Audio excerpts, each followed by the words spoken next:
आज हम एक बहुत बड़ा अंतर समझेंगे क्लॉथ और क्लॉथ्स में बहुत बड़ा अंतर है। ये तीनों कपड़ों से संबंधित है, लेकिन इनका यूज बहुत डिफरेंट तरीके से होता है। बहुत से बच्चे कंफ्यूज हो जाते हैं जब इनका यूज करते हैं, बहुत से बड़े भी हो जाते हैं। क्यों? क्योंकि ये तीनों सिमिलर लगते हैं और साथ में इनका संबंध भी कपड़ों से ही है।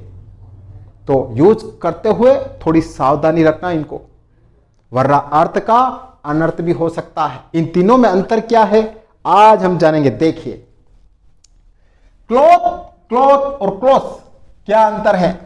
सबसे पहले क्लॉथ को देखिए, ये क्या है? ये नाउन है, ध्यान रख लेना, ये नाउन के रूप में यूज होता है। और सबसे बड़ी बात, ये बिना सिले हुए कपड़ों के लिए आता है, विदाउट स्टिच किए हुए। यानी पैंट का पीस, शर्ट का पीस, धोती का पीस। जब आप किसी कपड़ों की दुकान में जाते हो तो पूरा थान लगा हुआ होता है, वो तरह तरह के कपड़े आपको बताता है। आप उसमें से कुछ पीस लेते हो और दुकान पे जाते हो और फिर सिलवाते हो। तो इस क्लॉथ का मतलब यह होता है कि बिना सिले हुए कपड़े। ध्यान रख लेना। इसका एग्जाम्पल देखिए, दिस क्लॉथ फील्स हार्ड। यह कपड़ा थोड़ा सा हार्ड लगता है। कपड़ा, मैं ड्रेस की बात नहीं कर रहा हूं, यह कपड़ा थोड़ा सा हार्ड लगता है। फिर देखिए क्लॉथ्स, ये भी नाउन के रूप में यूज होता है, लेकिन ध्यान रखना ये सिले हुए कपड़ों के लिए आता है। पूरी सिली हुई ड्रेस, आप किसी रेडीमेड दुकान में चले जाओ, वहां पर सारी सिली सुलाई ड्रेसें होती है, जीन्स हो गई या नॉर्मल पैंटें हो गई, नॉर्मल शर्ट हो गए, उनके लिए ये क्लॉथ आता है, CLOTHES, सिले हुए कपड़ों के लिए।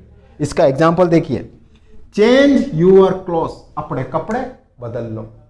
मतलब आपने जो कपड़े पहन रखे हैं ना सिले हुए, इनको बदल लो। ध्यान रख लेना, ये इसको प्लूरल में भी क्लॉथ ही पढ़ा जाता है और सिंगुलर में भी क्लॉथ ही पढ़ा जाता है। सबसे बड़ी बात बता रहा हूं मैं आप। और हाँ, क्लॉथ की जगह आप क्लोथिंग भी यूज कर सकते हो, कोई दिक्कत नहीं। इसका एग्जांपल देखिए, they packed all their clothing for the trip.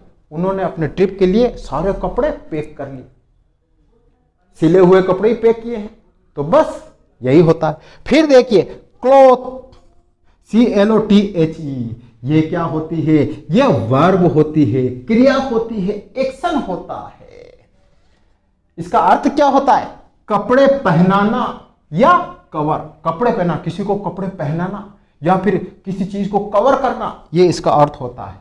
Cloth का अर्थ ये होता है, ध्यान रख लेना। इसका एग्जाम्पल देखो, we should help to cloth the poor. हमें गरीबों को कपड़े पहनाने में मदद करनी चाहिए। अब कवर का देखिए, Jaipur city was clothed by fog. Jaipur city cover थी, किससे कवर थी? फॉग से, धुंध से।